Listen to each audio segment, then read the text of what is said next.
Bom, é o nosso tema de hoje, terça-feira, 1º de outubro, é o corpo fala. Esse tema é uma sequência do que nós falamos a semana passada. Semana passada nós falamos sobre o corpo astral, estão lembrados? O que é o corpo astral? Eu projetei os slides para vocês. O corpo astral é um molde do corpo físico, é um molde energético. Então a energia que está no corpo astral é a energia das emoções, a energia dos pensamentos. E essa energia modela o nosso corpo todinho. É um corpo energético, essencialmente energético. E é o corpo então que é um modelo, chama-se modelo organizador biológico. Ele constrói o nosso corpo. Assim, se você tem uma disfunção, uma doença, por exemplo, ela começa primeiro no corpo astral. Uma gastrite, suponhamos, ela começa primeiro no estômago do corpo astral. O corpo astral tem todos os órgãos que o nosso corpo tem. Tem fígado, tem rim, tem tudo. Inclusive, nós comentamos com vocês que às vezes num acidente, por exemplo, trágico, você perde um braço, perde uma mão, mas no corpo astral não. Muitas vezes as pessoas que passam por isso, elas relatam que ainda continuam sentindo dor no braço. Elas não têm mais o braço. A dor está no corpo astral. Então, quando você renova a energia do corpo astral, você renova a energia do corpo físico. Quando você debilita o corpo astral com pensamentos, com emoções negativas, você debilita o corpo físico. Então, nós falamos sobre isso. Quem não assistiu, esse vídeo está no YouTube. É só digitar lá no YouTube. Eu vou colocar aqui no cantinho. Pegar um pedacinho aqui. Não tem não, pedaço. Lá em cima, depois do corpo fala, consegue? Se você colocar lá Ayurveda, Yoga, corpo astral, você entra nessa palestra, tá? Então hoje é a sequência, eu vou fazer uma amarração com ela. Nesse mesmo canal tem as palestras das terças-feiras anteriores. Ayurveda, Yoga, Imortalidade, Ayurveda, Yoga, Reencarnação. Então você vai, sempre começa assim, Ayurveda, Yoga. O tema é Ayurveda e Yoga. Tá? Então na semana passada nós falamos sobre isso. E a gente abordou um tema no finalzinho da palestra, dizendo que o corpo é um rio. Que a gente tem um conceito do corpo que é errado. A gente pensa que o corpo é sólido, que ele não muda, ou que vai envelhecendo devagarinho, né? Alguns até rezam para que ele envelheça bem devagarinho. Mas na verdade o corpo ele muda constantemente. Então nesse capítulo, o corpo é um rio, a gente comentou alguns dados que a ciência já sabe. Então, por exemplo, coloca aqui a mão na tua cintura e segura aquela gordurinha que você odeia ela. Perde essa gordurinha. Essa gordurinha aqui, o corpo troca a cada mês. Então, todo mês você tem uma chance de tirar essa gordurinha, verdade? Tá? Então, você tem uma chance. Você não tira a gordurinha porque a tua mente, a tua alimentação, os seus processos mentais são os mesmos. Então, o corpo repõe no mesmo lugar. Tá? A parede interna do estômago, aquela que a gente sente a gastrite, alguns até têm úlceras, a cada 5 dias o corpo troca. Então, por essa percepção da ciência, em 5 dias você poderia curar uma gastrite. E às vezes a gente arrasta uma gastrite quanto tempo? Anos, tomando omeprazol. Se você for pegar cada envelopinho de omeprazol, né, costurar um no outro, vai dar uma tira de 1 quilômetro né, de omeprazol, a vida toda tomando. Né? A pele, essa pele aqui, ó, a cada 5 semanas você troca a pele. Né? A pele fica na tua roupa, fica no colchão, fica principalmente na cama, né, onde a gente passa 8 horas por dia. Por isso que dá ácaro nos colchões, porque os ácaros se alimentam da sua pele. Né? Se você fosse olhar para a tua cama, o teu colchão, e ter visão microscópica, você não deitaria no colchão. Tanto ácaro. O esqueleto, que parece tão sólido, em 3 meses você reconstrói o esqueleto. Então, quem tem osteopenia, por exemplo, poderia se curar em 3 meses. Mas não se cura. Lombalgia também. Hein? A lombalgia também. A lombalgia cura mais rápido ainda. Mais dá treino. Uhum. Todo o corpo você corrige em 1 ano. A gente vai falar da lombalgia no final, tá? Todo o corpo você reconstrói em 1 ano. Isso são dados da ciência hoje em dia. Isso é muito fácil da ciência descobrir. Então, por que o corpo da gente continua o mesmo? Porque você tem um programa na tua mente, que é a tua maneira de viver, a tua rotina diária, os seus pensamentos, a tua maneira de ser, entre aspas, aí, o teu ego, né? E que você faz as mesmas coisas todo dia, pensa do mesmo jeito todo dia. Então, o teu corpo, ele é como uma saída de computador, uma impressão de um software que está na tua mente. Então, para você mudar a saída do computador, você tem que mudar o programa interno da sua cabeça. É disso que a gente vai falar hoje, dos programas que a gente tem, que são difíceis de mudar, mas todo mundo tem os seus programas.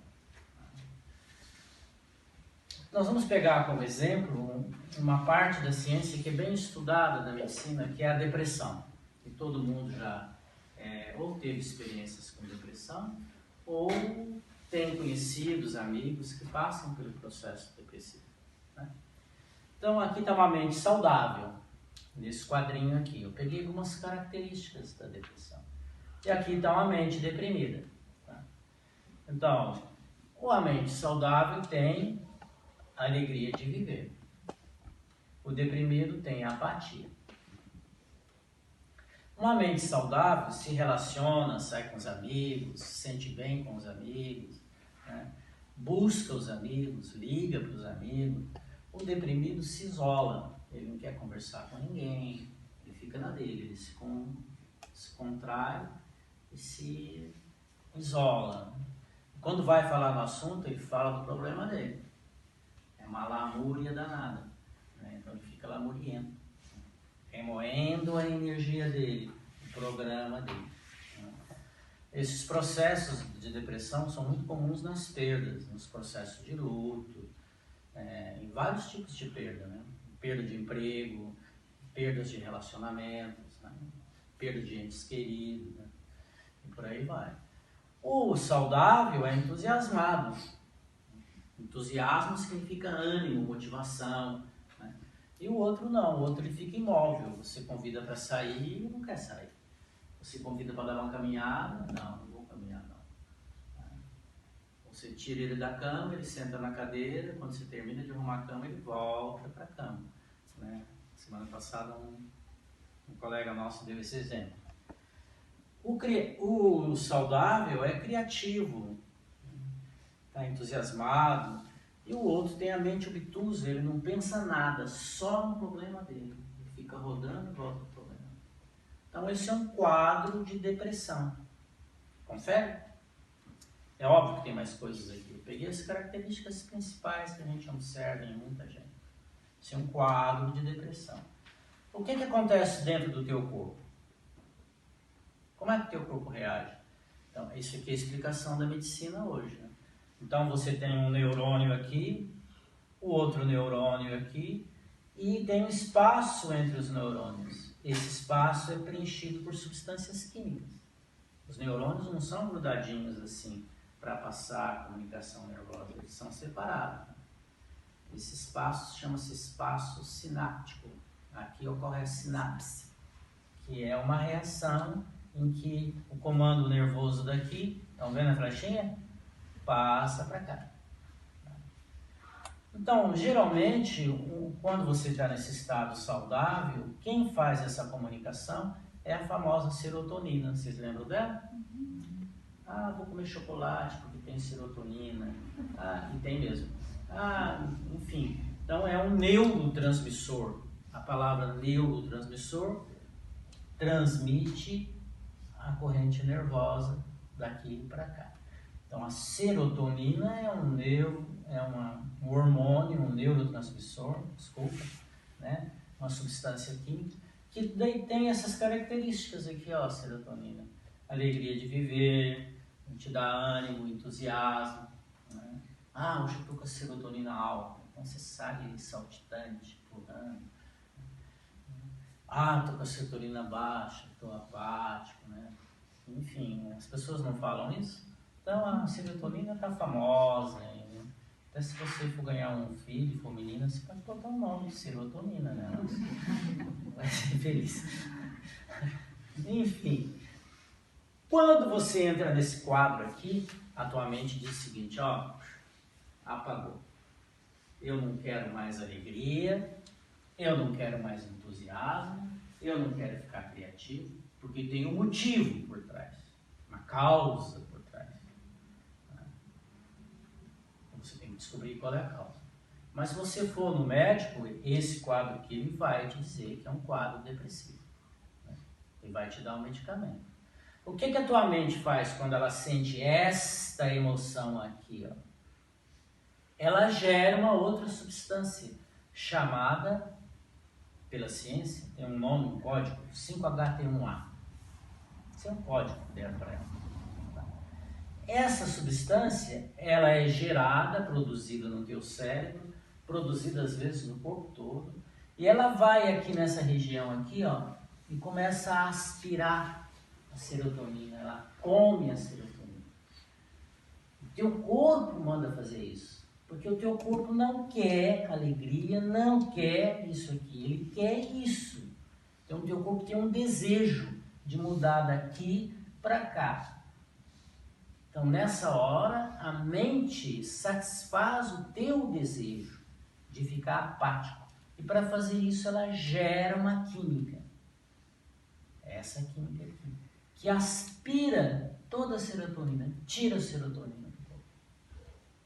Não adianta você comer chocolate, comer uma caixa de chocolate, porque o teu corpo está gerando uma substância que recaptura a serotonina. Aí você vai no médico. O que o psiquiatra te dá? Ele te dá um remédio que vai chupar isso aqui, ó. Ou seja, ele vai tirar a substância que está te provocando a perda da serotonina. Que vai recapturar essa substância, tirar essa substância. Quando tira essa substância, teu ânimo melhora. Então os remédios mais modernos hoje de depressão são os recaptadores do inibidor da serotonina.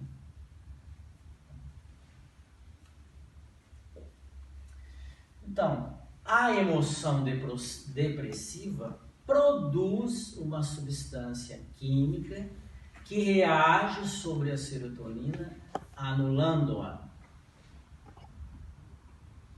Estão vendo o que a mente está fazendo? O corpo realiza o desejo da mente, deprimir-se. Isso é depressão. Aí vocês podem dizer, pô, mas quem vai querer ficar deprimido, né? Ninguém vai querer ficar deprimido. Mas você, inconscientemente, escolhe essa opção. Inconscientemente, você não consegue se libertar da emoção daquela perda, da emoção daquele abandono, enfim, você não consegue. E às vezes são coisas simples na vida, como por exemplo a pessoa que se aposenta, sai do seu ambiente de trabalho, volta para casa e começa a sentir uma saudade do ambiente de trabalho. Quando eu me aposentei, e na época vários colegas se aposentaram junto, a empresa preparava o indivíduo para se aposentar. Vocês sabiam que tem isso? Te prepara para você não se deprimir, né? Então, aí os assistentes sociais são especialistas nisso. Eles têm maneiras de te preparar para você fazer essa passagem, porque é uma perda. Você vai perder um trabalho, você vai perder um relacionamento. Eu tive um colega que se aposentou antes de mim. Então, quando eu estava quase saindo, ele voltou lá na empresa para matar a saudade. E chegou lá, e eu vi assim que ele foi assim pro lado da mesa dele, que era que tinha sido a mesa dele. Ele era engenheiro. Aí ele perguntou: quem foi que ficou com o meu computador? Então ele estava apegado ainda àquele ambiente. Não, esse é o processo, né? Então, o nosso tema de hoje é exatamente esse. A emoção produz em você uma reação e realiza o desejo. O desejo que você quer é realizado. É estranho, né? Pode ser coisa boa, pode ser que não seja boa. Eu vou falar um pouquinho agora das emoções que curam. Vou falar dessa nossa meditação, tá? Tem um livro que, se vocês conseguirem comprar, chama-se Corpo, Mente e Espírito. É de uma médica, ela é PhD e é Prêmio Nobel de Medicina. Ela que descobriu esses processos aqui, ó, das substâncias que entram, geradas pelas emoções. O primeiro livro dela chama Moléculas das Emoções. O nome dela é Candice Pert. Ela é americana. Vou escrever aqui em cima.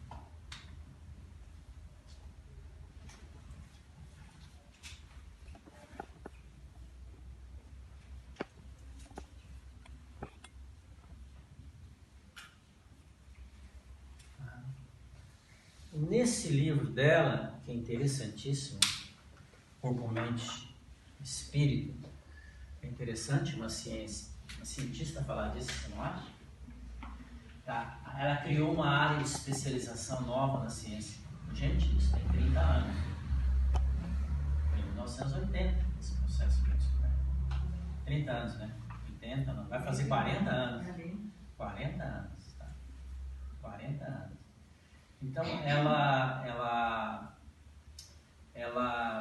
foi criado, depois dessa pesquisa que ela fez, um ramo novo na ciência de pesquisa, chama-se psiconeurofarmacologia.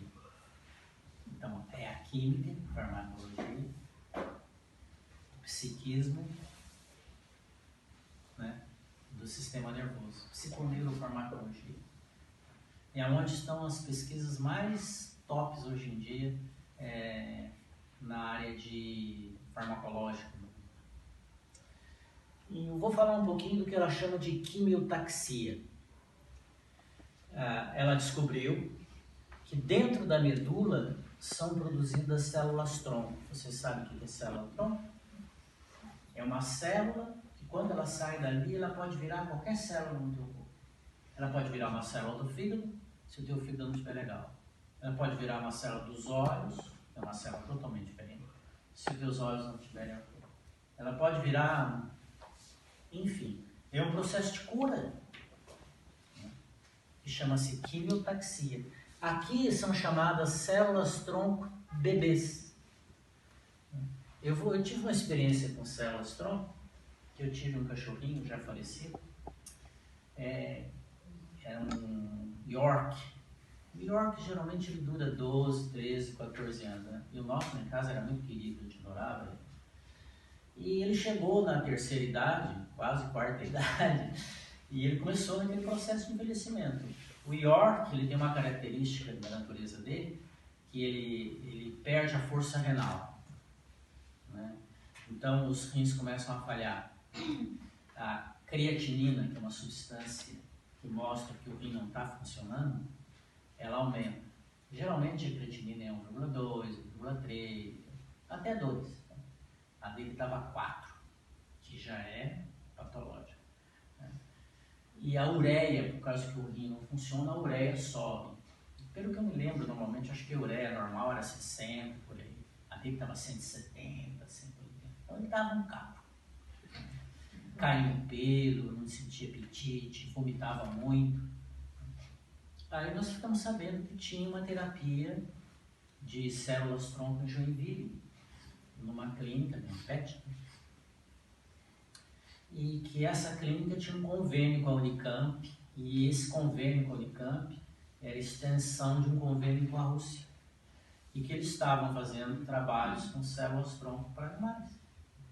Aí nós fomos lá, a nefrologista, a veterinária era especialista nisso aí, né? E a gente começou. Ele tomava uma injeção, e um mês depois ele tomava outra. Ele tomou 3 injeções. A gente levava ele lá, tomava a injeção e voltava para casa. Então eu vou resumir a história para vocês. O nosso cãozinho querido, ele em 2 meses ele recuperou 10% do peso dele. Isso é muita coisa. 10% do peso, se você está com 70, perdeu 7, você vai para 77. É muito. Ele recuperou 10% do peso dele. A creatinina baixou de 4 para 1,6, 1,5. Tá? A ureia baixou para 60. E o pelo ficou mais bonito, mais brilhante. Né? Eu até conversei lá com a veterinária, eu falei, poxa, não tem esse negócio para homem, né? quero tomar essa injeção aí, né? O pelo dele ficou brilhante, lindo, né? Enfim, ele durou mais 2 anos, isso é 20% da vida de um cachorro. Depois é óbvio que ele morreu. Mas lá se faz experiências com células-tronco, que eu acho que é o futuro. A gente já vê na televisão, né? É o futuro da medicina. Enfim, então esse processo aqui, quimiotaxia, de você liberar essas células daqui de dentro, e com a emoção adequada, jogar essas células no sistema imunológico, ela entrar no sangue e vai para todo lugar. Você está com um problema no cérebro, ela vai para o cérebro. Porque a inteligência da mente dirige as células-tronco para onde você vai precisar. Eu escrevi aqui embaixo yoga. O que o yoga tem a ver com isso? Isso é uma meditação. Nós fizemos essa meditação hoje. Estão lembrados? Então você inspirou, encheu a coluna de luz. Você gerou essa emoção na meditação. E quando você exalou, você expandiu essa corrente da tua coluna para o teu corpo todinho. Nós visualizamos essa célula-tronco como uma estrelinha na nossa meditação. Uma meditação de cura. Uma meditação de reharmonização. Você não precisa nem estar doente, mas ela vai te reharmonizar todinho. Ela pode ser preventiva. Legal, né? Então o yoga, nessa hora, ele entra junto com a parte mais top da ciência e te ajuda nesse processo aqui, através da meditação. Quando se faz meditação hoje em dia, se faz... hoje em dia tem muita pesquisa com isso, até né, hoje em dia, depois de 15, 20 anos. Eles pegavam aqueles monges budistas que ficam 4, 5, 10, 15, 2, 3 dias em meditação, põem no laboratório, ligam os eletrodos na cabeça, né, e medem as ondas cerebrais, fazem um scanner do cérebro, das áreas do cérebro. Então eles identificaram regiões que se iluminam no cérebro, aí começam a fazer toda a sua teoria sobre os benefícios da meditação, né? Mas nenhum médico medita, nenhum não, deve ter uns que meditam. Mas essa ciência toda é colocada nas revistas, mas ninguém toma decisão, ou pouquíssimas pessoas tomam a decisão de fazer uma mudança na tua vida. E quando você faz isso aqui, você está mudando o quê? O software da tua mente. Está lamuriento? Está depressivo? Essa é uma meditação de cura. Ah, mas eu não consigo meditar. Tudo bem. Então vamos mais para frente um pouquinho para ver o que a gente pode fazer. Né? Aqui eu vou falar um pouquinho sobre o corpo. E vou falar um pouquinho sobre o caso de personalidades múltiplas. O que é uma personalidade múltipla? É muito estudado na ciência já há muitos anos, mais de séculos. É uma pessoa que tem uma personalidade, digamos assim, como a nossa, e de repente ela assume uma outra personalidade, ela fala línguas diferentes, ela tem um comportamento diferente, a voz muda. Então isso foi muito pesquisado na ciência, para saber a causa disso, né? O que acontece quando a pessoa tem uma personalidade múltipla? O que acontece dentro do corpo? Enfim, eles têm pesquisas, por exemplo, que são muito interessantes. Tem uma que eu me lembro, em que o indivíduo, quando ele assumia outra personalidade, ele vinha com um monte de alergia, porque aquela personalidade tinha alergia. Então, por exemplo, ele não podia tomar suco de laranja e pipocava o corpo dele inteiro. Isso era na hora. Então, eu estou aqui falando com vocês, eu vou me sentar ali e vou assumir a outra personalidade.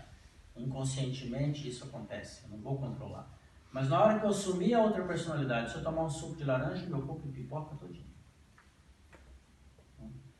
Então eles começaram a pesquisar isso e identificaram o quê? Que a emoção, instantaneamente, ela provoca mudança no teu corpo. Então, novamente, instantaneamente, ela provoca mudança no teu corpo. E é a única explicação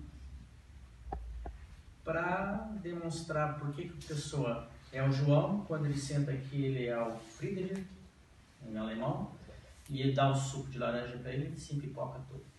E ele volta para cá, toma o suco de laranja, não acontece nada. Então, isso é para demonstrar como a emoção afeta o corpo, né? E dentro dessa percepção, o corpo expressa o inconsciente. E a doença revela o inconsciente.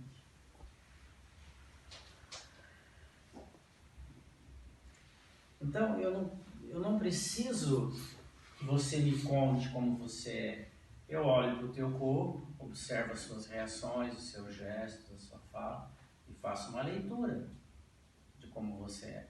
E a Ayurveda é especialista nisso.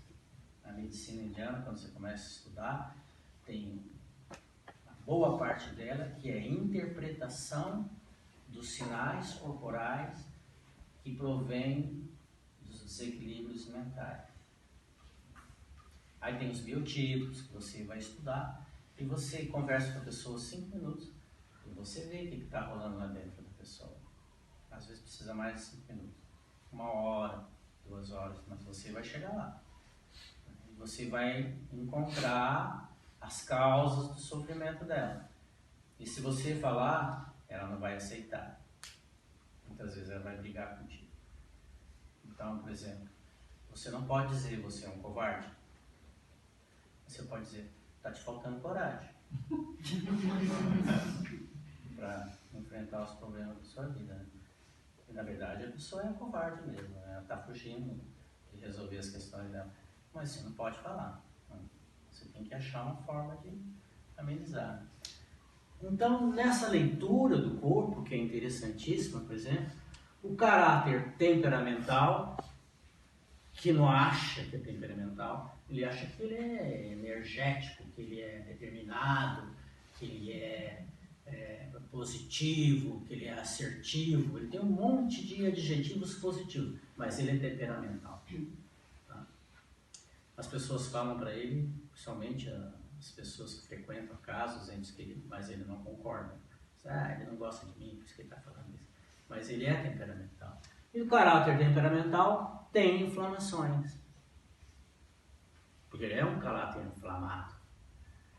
Aí ele vem fazer um trabalho aqui no yoga, ou vem conversar com a gente, fala, eu estou na 3ª cistite esse ano, eu estou cheio de problemas de pele, né? E você vai ver que é um caráter temperamental. Então o corpo está inflamando e o inconsciente dele, para ele é inconsciente, né? A doença está mostrando. A mente ansiosa, agitada, que fala muito, que anda muito, que pensa muito, que trabalha muito, né? Vem para doenças psicossomáticas, que você vai no médico, o médico fala, isso é estresse. Você faz os exames, o sangue está legal, né? Vai no neurologista, põe aquele negócio todo, tá tudo certo. Mas mas é a doença do psique. E dentro delas tem várias doenças desse tipo. A muito conhecida fibromialgia, que é aquela dor ambulante. Uma hora está num lado, outra hora está no outro. Conforme muda a sua emoção, vai mudando. E aqui também aparece as questões de dores sempre no mesmo lugar, como por exemplo lombalgia, como por exemplo o ombro, como por exemplo o pescoço, né? Que aquela região ali é a cesta de lixo do teu corpo. Ali o teu corpo joga as emoções dele. Às vezes você está bem, está ótimo, mas tem um conflito, tem um problema, aparece aquela dor. Aparece a dor nas costas, aparece a dor no pescoço. Ah, hoje eu dormi mal, dormi atravessado. Ah, esfriou. Aí você põe a culpa no tempo. Não é que esfriou o tempo, é que esquentou o tempo na tua casa e apareceu na tua vida. Então, vai tratar disso. Você vai ficar 5 anos no fisioterapeuta, porque ela sempre vai ser recorrente, sempre igual. Aí você descobre que é do teu caráter, lida com o teu caráter, que você vai resolver essa questão. Caráter rígido, que também é um caráter que tem poucas pessoas têm percepção do caráter rígido. A pessoa é inflexível, né? Às vezes até uma pessoa legal, bem-humorada, agradável de ficar com ela, mas quando você toca nos assuntos que são críticos para ela, ela é inflexível. Assim tem os partidários, né? Aqueles que são esquerdistas até o final, direitistas até o final. O próprio nome diz, partidário, está numa parte. A outra parte para ele é o inferno. Eu estou aqui, a outra parte é uma pessoa partidária. A pessoa partidária é partida. Ela é rachada. Geralmente racha na coluna mesmo, né? Então você tem hernia de disco, tem problema de joelho, né? Então são pessoas que são alinhadinhas, eretas, né? Que não tem nem flexibilidade de corpo. Você manda fazer uma flexão para frente, a mão não passa do joelho. Você manda fazer uma flexão para trás, ela não consegue. Joga a cabeça para cima, ela para aqui. Ela não consegue abrir, está tudo trancado aqui. Você traz para uma aula de yoga, ela não consegue abrir o corpo. Você manda dar um grito Ra, que é aquele grito que mostra a expressão da energia.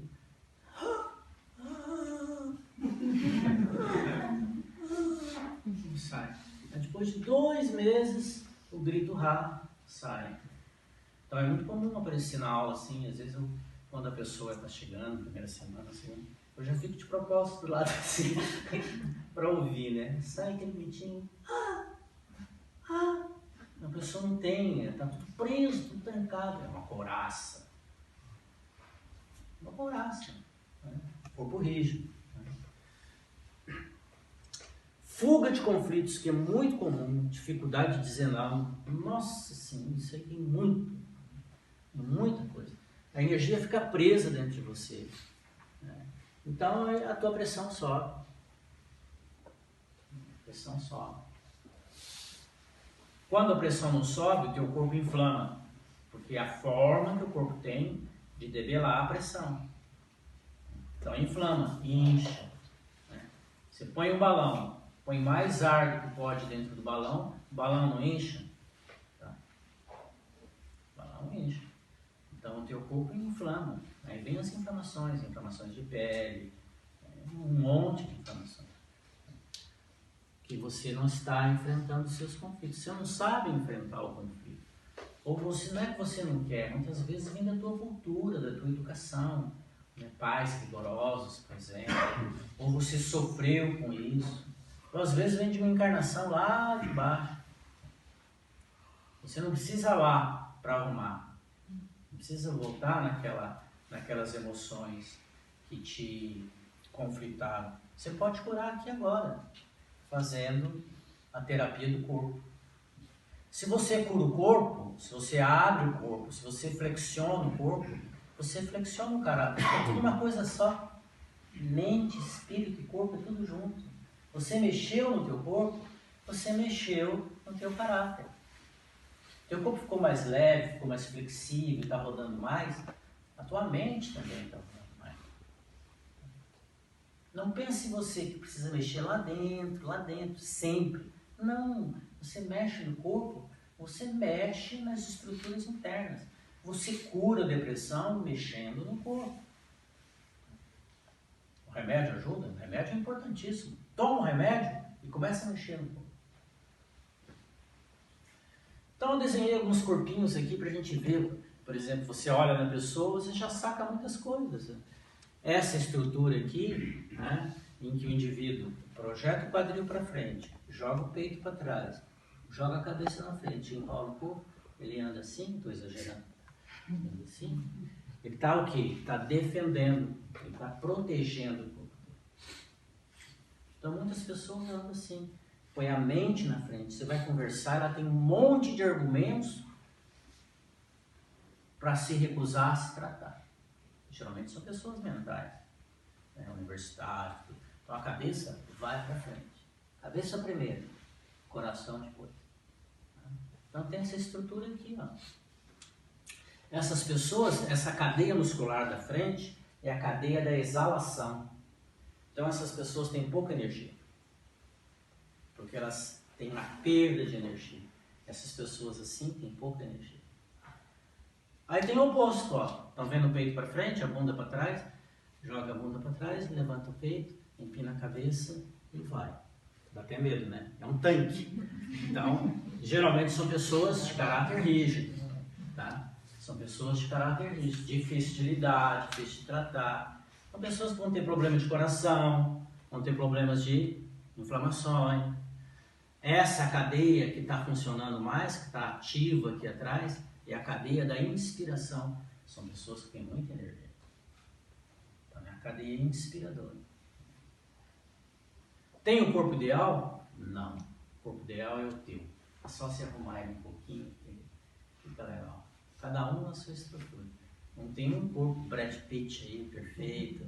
Não tem. Mesmo Brad Pitt tem problema. Eu sei. Aqui é outro tipo de corpo. Olha que interessante, ó. A pelvis foi para frente, o peito foi para trás e a cabeça ficou retinha. Então eu vou tentar fazer aqui a flexão. A pelvis joga a água para trás, como se fosse uma tigela, né? Ela vira, joga a água para trás, o peito deforma e você anda assim. Então também é uma defensiva. Essa jogada de pelvis para trás é uma defensiva das regiões de sentimento mais profundo, de sexualidade. São pessoas que recolhem a sexualidade dela. Aqui não. A pessoa que é assim, ela já tem uma tendência para viver a sexualidade dela de uma forma intensa, né? É um perigo. Então a tua postura, os teus gestos e a tua fala mostram a tua estrutura, mostram o inconsciente. Os gestos são importantíssimos. Você vê os gestos das pessoas, a energia do passo, a energia dos braços. Os braços expressam o coração, são extensões do coração. Então, a posição da mão, os gestos que ela faz com os braços. Então, você está olhando isso e está lendo. Então, sabe isso aqui, né? Está lendo, está meditando. Enfim, a leitura do inconsciente, do ego, se torna, não vou dizer simples, mas acessíveis. Quando você vê o que o corpo está falando. Então, por aqui, na Ayurveda, começa a terapia. Por aqui, você deixa a pessoa falar. Mas é até engraçado, mas muitas vezes você não percebe nem o que ela está falando, mas como ela está falando. Porque ela começa a falar dela, depois ela vai para o marido, depois vai para o filho, depois vai para o serviço, e vai, né? Mas naquela hora você está lendo as expressões dela, a maneira dela lidar com os conflitos, do que ela foge, percebe a energia dela, enfim. É muita coisa. Então, esse é o processo de terapia do yoga. é uma terapia complementar ao que a medicina faz. Nós nunca devemos desprezar isso aqui. Isso é muito importante. Mas não pode virar uma muleta. Você vai quanto tempo tomar esse remédio aqui? Porque isso também tem efeitos colaterais. E muitas vezes os efeitos colaterais são terríveis. Eu já passei por depressão. Faz uns 30 anos mais ou menos. E quando o médico me deu um remédio, eu passei mal, atacou meu fígado. Comecei a fazer xixi que nem Coca-Cola. Pensei que eu ia morrer. Nossa, aí vem uma coisa pior ainda, o medo da morte. Parei com o remédio, enfim, aí depois eu resolvi o problema que estava me deixando deprimido. Quero trabalho, saí do trabalho, pronto. Mas eu queria mostrar para vocês todo esse aspecto da ciência aqui, ó, que é importantíssimo, né? E como o yoga está acoplado, a medicina indiana está acoplada. Então as duas coisas podem andar junto. Sim. Por que o yoga não entra nas escolas, né? No ensino base? Porque já que a gente vai construindo aqui os nossos modelos mentais e a forma como a gente recebe a vida, tudo lá no base. Tudo tem seu tempo. Tem crianças que começam aos 6, 7 anos se entusiasmar com o yoga. E tem pessoas que aos 70 não querem saber de yoga, né? Então, eu penso assim, que com o tempo, essa parte mais espiritual, dos cuidados, ela vai entrar na escola. Já está entrando, né? Já está entrando devagarinho. Né? A forma de educar hoje já é diferente, já tem uma visão mais ampla, muito diferente da educação que eu tive. Isso vai chegar ao tempo, mas tudo tem seu tempo. Por exemplo, na minha época de estudo, não se falava em ecologia, nem existia essa palavra. Hoje está presente em todos os lugares, na escola, tudo. Mas na minha época não se falava em ecologia, cuidados com a natureza, não se falava. Eu me formei num curso superior, nunca ouvi essa palavra no curso superior da vida. Fui deformado nesse curso, a maioria dos cursos é de deformação, brincadeira. Mas, enfim, é uma coisa nova, né? E hoje tem em todo lugar. Então vai chegar a vez do yoga, vai chegar a vez dessas 30 anos atrás, a homeopatia não era aceita pela medicina. 30, 35 anos atrás, me lembro disso, talvez um pouquinho mais. Hoje, você não pode dar remédio homeopático se você não for médico. Mas pouquíssimo tempo. Mesma coisa é a acupuntura, também não era reconhecida. Hoje, os médicos se formam, não vai mudar. Você ainda vai ver isso. Há mais alguma pergunta? Acharam interessante esse tema? Sim. É bem interessante, né? Então tá bom. Como eu disse a vocês, esse tema vai aparecer no YouTube com Ayurveda e Yoga Corpo Fala. Tá? Geralmente eu publico no sábado. Então sábado que vem, se você quiser assistir com alguém ou ver de novo, está disponível.